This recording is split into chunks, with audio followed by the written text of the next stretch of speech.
Everyone আসসালামু আলাইকুম। কেমন আছেন আপনারা? আশা করি ভালো আছেন। এই যে আলু শীতকালে ভাজতেছি আর কষা রাখছিলাম আগে হাঁসের মাংস রেখে দিতেছি।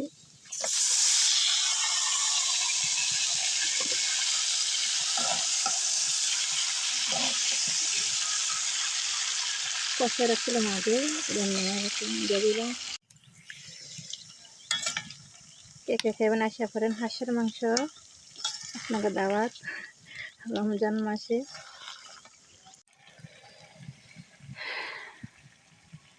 এই যে মাংস কষানো হয়েছে, মানে ফ্রিজে ছিল, কষা রাখছিলাম আগে।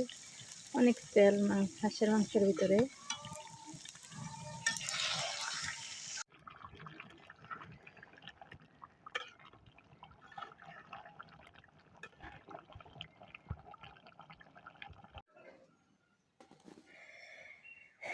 হাঁসের মাংস তরকারি, তারপরে মাছ তরকারি, সবজি, টমেটোর চাটনি। ভিডিও ভালো লাগলে লাইক শেয়ার ফলো দেবেন। ইউটিউবে দেখলে চ্যানেলটা সাবস্ক্রাইব করবেন। ভালো থাকবেন। আল্লাহ হাফেজ। আমার আম্মুর অনেক সমস্যা হইতেছে, একা একা খাইতে চায় না। এটা 10:30 বাজে, অনেক খাওয়ার কোনো খবর নেই। নুডলস প্যাক করে আনছি, ভাবছি যে খাইব, ওর খাওয়া দেখে নুডলস না, একা একা দেখে।